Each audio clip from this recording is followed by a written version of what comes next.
Bab 151 Anak Buah Kak Eri. Situasi ini pun langsung menarik perhatian orang yang berada di sisi lain bar. Akan tetapi, tidak ada satupun pelayan yang datang setelah melihat jelas situasi itu. Kejadian seperti ini sangat sering terjadi di dalam bar. Jika tidak ada perkelahian dan wanita, apakah masih disebut bar?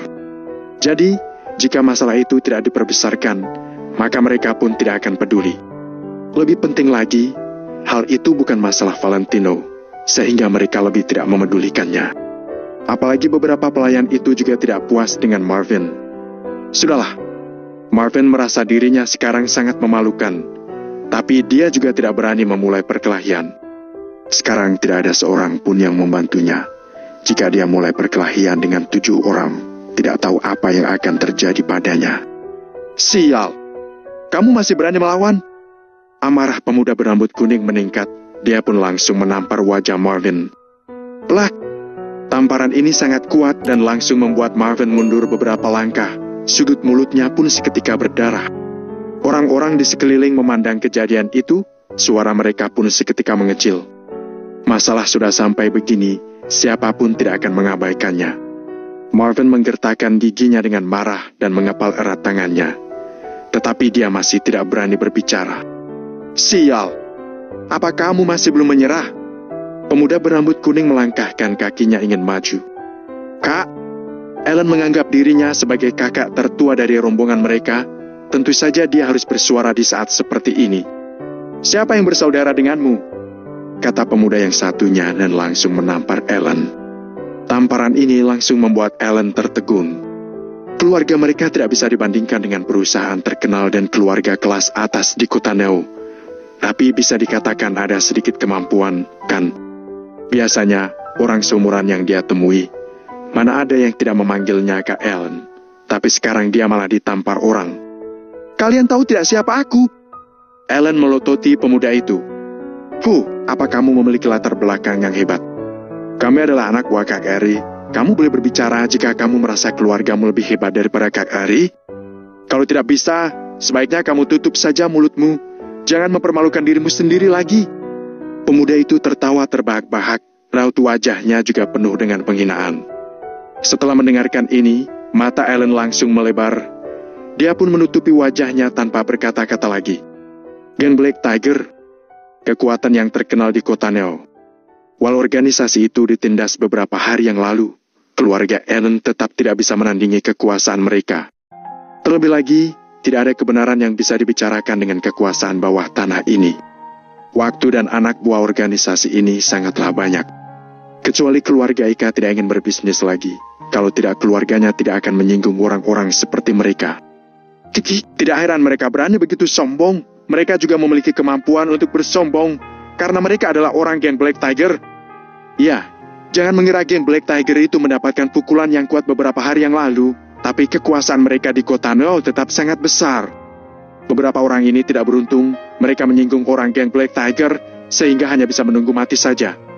Mendengar diskusi orang di sekitar, wajah Ellen, Marvin beserta orang-orang seperti Sinsi pun seketika menjadi pucat pasi karena ketakutan. Awalnya Marvin masih ingin melawan, tapi setelah mendengar nama organisasi itu, dia pun melepaskan kepalan tangannya yang erat. Jangan bercanda, geng Black Tiger kota Neo bukanlah organisasi yang lemah. Orang yang selalu berada di kota Neo pasti akan tahu dengan nama geng Black Tiger itu. Ellen pun tidak berani berkata apapun, apalagi Marvin. Setelah mendengar pembicaraan orang sekeliling dan melihat penampilan Ellen dan yang lainnya, beberapa pemuda itu pun semakin sombong. Mereka memang anak buah geng Black Tiger. Setiap kalinya mereka pasti berhasil dengan mengeluarkan nama geng Black Tiger. Mana mungkin mereka tidak bisa memberi pelajaran pada anak muda seperti Ellen dan yang lainnya. Dengan bantuan alkohol, beberapa pemuda juga semakin merasa seluruh kota Neo seperti berada di bawah injakan kaki mereka. Kamu dan kamu.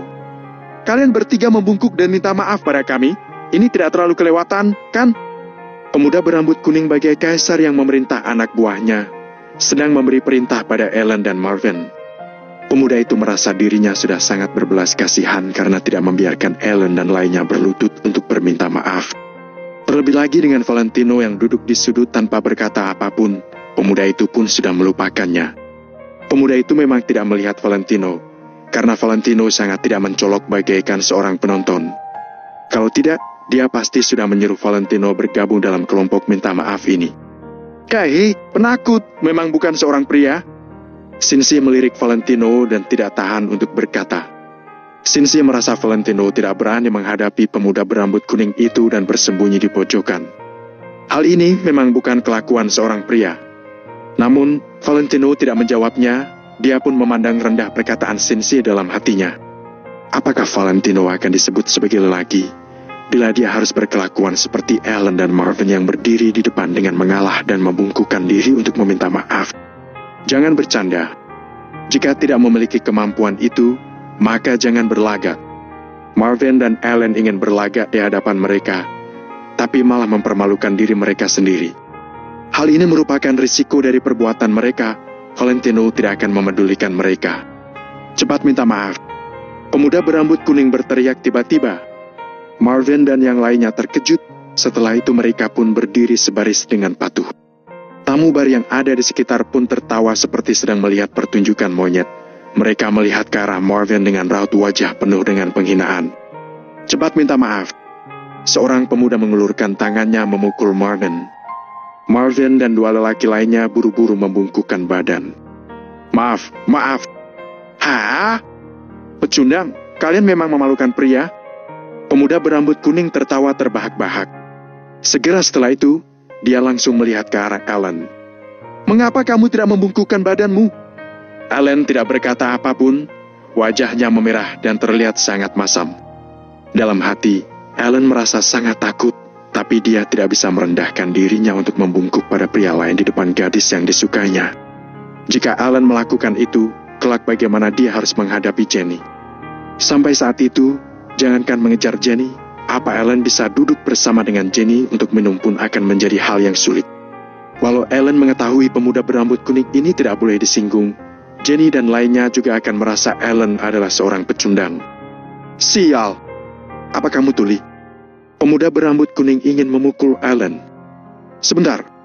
Pada saat ini, Jenny langsung berdiri dan berteriak. Valentino mengernyitkan keningnya, Jenny sedang mencari masalah. Jenny pikir dirinya siapa? Hal seperti ini mana bisa diatasinya? Oh, gadis cantik. Apa yang mau kamu katakan pada kakak? Pemuda berambut kuning tertegun, setelah itu dia pun melihat Jenny dengan tersenyum. Kecantikan Jenny hanya di bawah angel, jadi Jenny juga sangatlah cantik. Tubuhnya sangat sempurna, sama seperti tubuh angel. Mata pemuda berambut kuning dan beberapa lainnya pun berbinar melihatnya. Apa di mata kalian tidak memiliki peraturan hukum? Percaya tidak, sekarang aku akan melaporkan kalian ke polisi. Jenny berbicara dengan sedikit amarah. Hah? Dia yang duluan memarahi kami? Apakah kami bersalah kalau kami memintanya untuk meminta maaf? Lapor polisi? Walau kamu lapor, dia juga harus meminta maaf. Pemuda berambut kuning terkekeh. Tapi kalian sudah memukuli orang, masih mau apa lagi? Jenny tertegun. Setelah itu menjawab dengan amarah. Bab 152 kekuatan asli Valentino. Memukul orang? Kapan kamu melihatku memukul orang? Di mana buktinya? Nona, jangan mengira karena kamu cantik, kamu boleh memfitnah orang sesuka hatimu. Kata pemuda berambut kuning dengan pura-pura takut. Wajahnya tampak mengejek. Jenny merasa kesal, jadi dia menunjuk si rambut kuning sambil memaki. Dasar tidak tahu malu. Hah? Kami tidak tahu malu? Kamu belum pernah bertemu dengan hal yang lebih tidak tahu malu. Tapi, karena kamu sudah memarahi kami, kemarilah. Tentu saja, kami tidak akan menyuruhmu membungkuk untuk meminta maaf pada kami. Tapi, kamu boleh menemani kami minum. Pemuda berambut kuning itu tertawa terbahak-bahak. Dia mengulurkan tangannya, hendak menarik Jenny. Pergi! Jenny tidak menyangka pemuda ini akan berani menyentuhnya. Dia pun segera melangkah mundur. Hei, jangan takut. Si rambut kuning tersenyum menyindir. Jangan sentuh dia atau aku akan melapor polisi. Feli segera melangkah maju sambil memegang ponselnya. Wah, muncul satu wanita cantik lagi. Kalau begitu, kamu juga ikut kami saja. Hah? Kebetulan kami masih ingin wanita untuk bergabung dengan kami. Pemuda berambut kuning itu sama sekali tidak memedulikan ancaman Feli. Dia mengulurkan tangannya untuk menarik Feli. Cynthia dan beberapa gadis lainnya segera duduk ke belakang. Mereka tidak berani ikut campur dalam hal ini. Mereka tidak ingin terjadi sesuatu pada mereka sendiri. Pada saat ini, terdengar suara seseorang yang datar. "Pergi!" Pemuda berambut kuning itu tertegun, kemudian ekspresinya menjadi masam. Dia menoleh ke arah sumber suara itu. Sampai sekarang masih ada orang yang berani ikut campur dengan urusannya. Apakah orang ini sedang cari mati? Valentino mengerutkan keningnya. Dia tidak peduli kalau mereka mau memberikan Marvin pelajaran, tapi kalau mereka mau menyentuh Jenny, tentu saja Valentino tidak akan membiarkan mereka. Bagaimanapun juga, tugas Valentino malam ini adalah menjaga keamanan Jenny. Pemuda berambut kuning itu menatap Valentino dengan tajam. Dia bertanya sambil mengorek kupingnya. "Apa yang kamu bilang? Sepertinya aku tidak mendengarnya dengan jelas." "Aku menyuruhmu pergi," ucap Valentino. Dia duduk dengan angkuh sambil menatap pemuda rambut kuning itu dengan tatapan acuh tak acuh. Kata-kata Valentino mengejutkan semua orang. Tidak hanya Jenny, Marvin dan lainnya, bahkan pelanggan-pelanggan bar yang berada di sekitar, semuanya menatap Valentino dengan terkejut. Semua orang berpikir, apa pria ini sudah bodoh? Apakah saat pemuda berambut kuning itu menyebutkan nama Black Tiger, dia sedang tidur? Atau apakah pria ini bukan asli dari kota ini? Semua orang kota Neo seharusnya mengetahui Black Tiger. Selama kamu pernah mendengar tentang Black Tiger, maka kamu akan tahu betapa mengerikannya mereka. Kalau kamu belum pernah mendengarnya, itu berarti statusmu belum cukup tinggi. Sekarang Valentino malah berani mengatai si rambut kuning itu. Apa dia benar-benar bodoh atau pura-pura tidak tahu? "Kamu mau mati, ya?" Tanpa mengatakan apa-apa, pemuda berambut kuning itu langsung mengangkat botol alkohol, lalu mengayunkannya ke arah Valentino. Wush! Tatapan mata Valentino menjadi sinis. Dia segera berdiri, mengulurkan lengan kanannya, dan langsung menepis botol alkohol pemuda berambut kuning itu. Segera setelah itu, Valentino menjulurkan tangan kirinya dan langsung menampar pipi sebelah kanan pemuda berambut kuning itu. Plak! Terdengar suara tamparan yang nyaring lagi. Hanya saja, kali ini orang yang dipukul adalah pemuda berambut kuning. Pemuda berambut kuning, seorang anggota dari Black Tiger, telah ditampar. "Aku menyuruhmu pergi, apa kamu tidak bisa memahamiku?" Pada saat ini, Valentino sedang berdiri dengan tenang, tapi tatapan matanya terlihat tajam, membuat sekujur tubuh orang bergetar. Kini Valentino terlihat seperti seorang dewa yang sedang memandang rendah semua makhluk hidup, seakan-akan semuanya tidak penting. Aura yang mendominasi menyebar dari sekujur tubuh Valentino, membuat perasaan semua orang terasa campur aduk. Jenny menatap Valentino dengan terkejut. Dia tidak pernah melihat Valentino seperti ini. Kesan Jenny terhadap Valentino adalah seorang pengecut dan tidak pernah akan melawan. Sekarang kenapa Valentino terasa sangat mendominasi? Tidak, ini pasti ilusi Jenny sendiri. Namun, Jenny tidak salah lihat kalau pemuda berambut kuning yang telah ditampar itu sedang menutupi wajahnya. "Berani-beraninya kamu menamparku?" Pemuda berambut kuning menatap Valentino dengan terkejut. "Jangan sebut Black Tiger di hadapanku, mereka hanya segerombolan pengacau." Valentino menatap pemuda berambut kuning itu dengan datar sambil berkata dengan nada yang merendahkan. "Kalau aku adalah kamu, aku akan pergi sekarang juga. Dengan begitu, kamu masih bisa menjaga sedikit harga dirimu." Semua orang pun tercengang lagi. Valentino tidak hanya meremehkan si rambut kuning, tapi dia juga memandang rendah Black Tiger kota Neo yang terkenal jahat. Sebenarnya siapa dia? Cynthia, Marvin dan lainnya benar-benar terkesiap. Kalau bukan karena mereka sudah mengetahui latar belakang Valentino, hanya dengan penampilan Valentino sekarang, siapapun tidak akan berani meremehkannya. Akan tetapi, mereka tahu kalau Valentino adalah orang tak berguna yang hidup mengandalkan istrinya. Jadi, kini mereka merasa Valentino hanya sedang membual. Pemuda berambut kuning itu juga tertegun, dia pun bertanya, "Siapa kamu?" Valentino mendengus. "Kamu tidak berhak mengetahui itu." Pemuda berambut kuning itu tercengang, kemudian dia mendadak berteriak, "Aku tidak peduli siapa kamu. Karena kamu berani memandang rendah Black Tiger, maka kami akan menghajarmu. Brengsek, maju, hajar dia." Pada saat ini, 7 pemuda juga sudah tidak menghiraukan Ellen dan lainnya lagi. Semuanya menerjang ke arah Valentino. Valentino melirik Alan dan keempat orang lainnya sekilas. Memang benar, mereka sama sekali tidak berniat untuk membantunya. "Alan, Marvin, kalian bantulah Valentino," seru Feli. Namun, Marvin dan lainnya tampak ketakutan. Mereka tidak hanya tidak membantu Valentino, tapi juga melangkah mundur. Dalam hati, Valentino tertawa sinis. Penampilan mereka benar-benar patut disebut sebagai lelaki. Namun, Valentino juga tidak memerlukan bantuan orang-orang tak berguna itu. Pemuda berambut kuning itu adalah orang pertama yang berlari ke arah Valentino. Dia mengepalkan tangannya, lalu mengayunkannya ke Valentino. Valentino tidak bergerak sedikit pun. Dia mengulurkan tangan kanannya secepat kilat, lalu memukul pergelangan tangan pemuda berambut kuning itu. Tinju pemuda berambut kuning pun memeleset. Lalu, Valentino langsung menamparnya lagi, membuat pemuda berambut kuning itu terlempar ke samping. Sisa 6 pemuda lainnya juga berlari kemari, lalu mereka melemparkan tinju dan mengayunkan tendangan ke Valentino. Semua orang menahan napas mereka, menatap semua ini dengan ekspresi tercengang. Walaupun Valentino bisa berkelahi, apakah dia bisa sekaligus melawan 7 orang? Akan tetapi, hal yang selanjutnya terjadi membuat semua orang menganga. Plak! Valentino yang sedang dikepung oleh 6 pemuda malah terlihat tidak panik sedikit pun. Dia memiringkan tubuhnya untuk menghindari serangan mereka. Setelah itu, dia mendadak mengulurkan tangannya untuk menampar pipi seorang pemuda lagi, sampai pemuda itu terjatuh. Plak! Plak! Terdengar suara tamparan yang nyaring lagi dan lagi.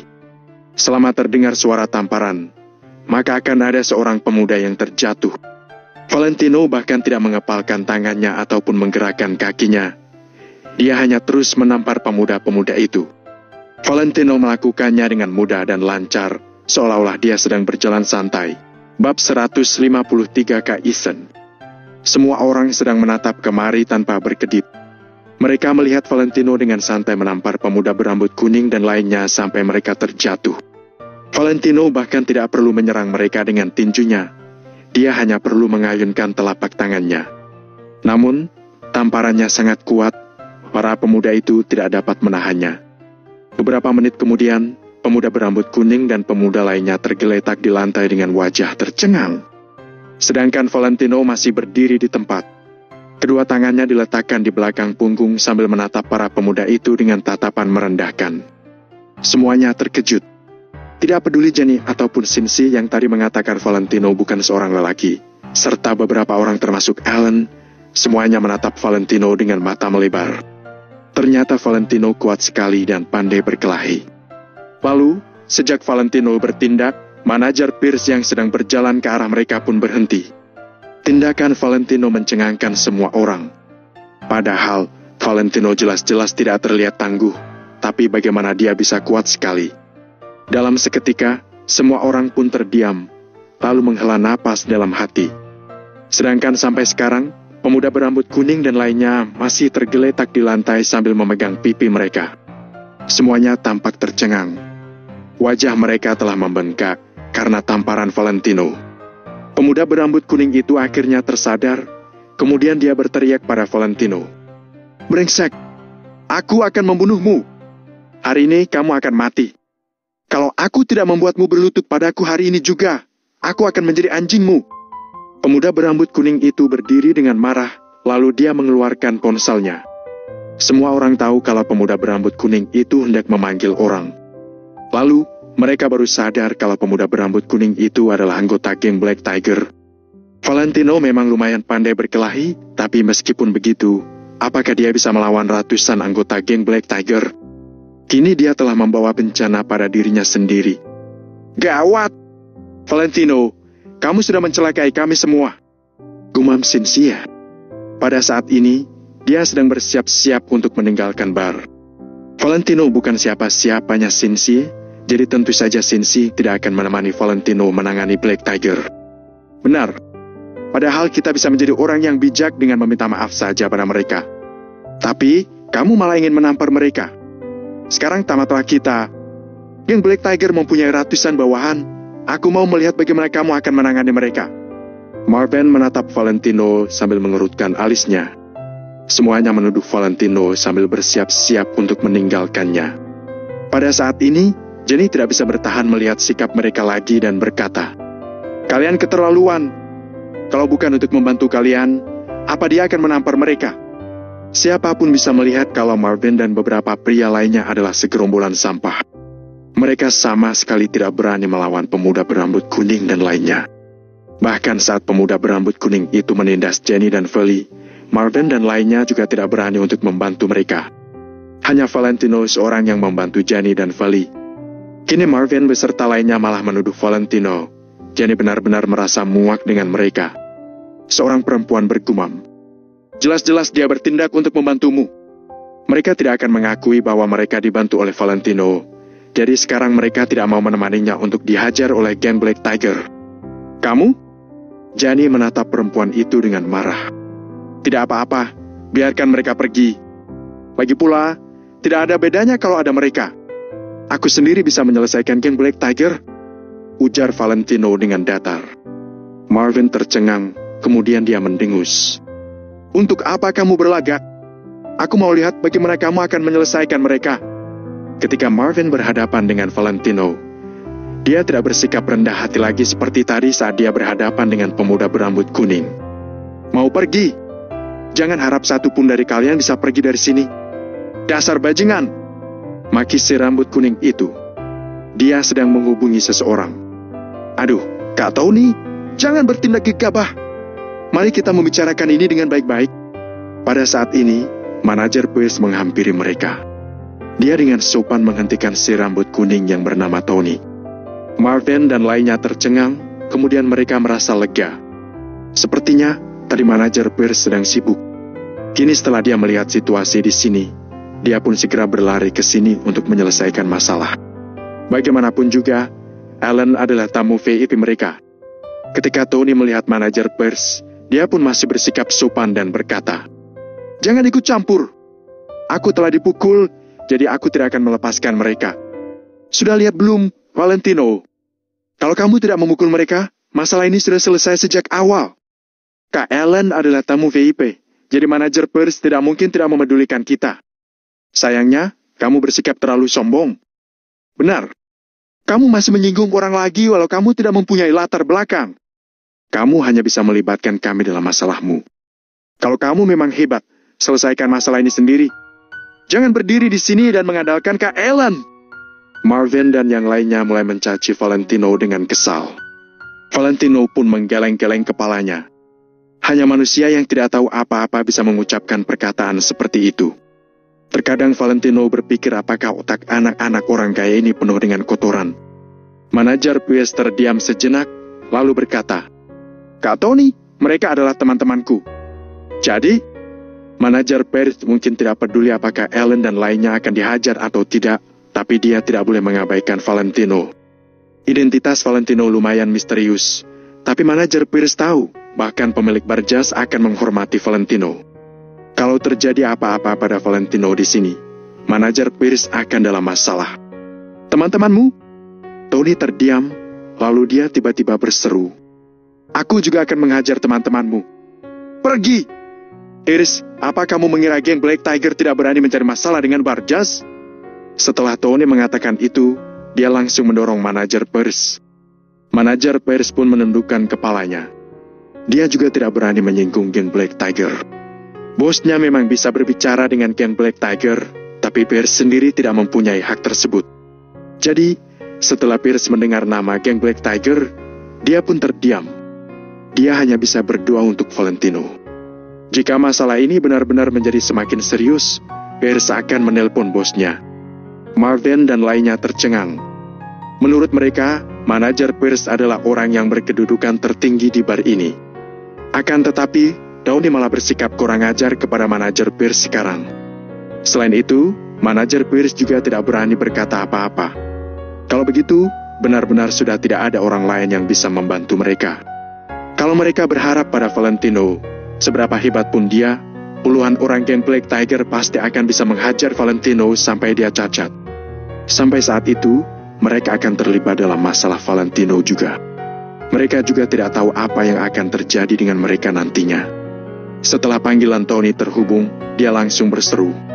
Halo, Kak Ethan? Ini Tony. Aku telah dipukul orang di bar jazz. Semua orang terkesiap, lalu mereka merasa semakin hormat kepada Tony.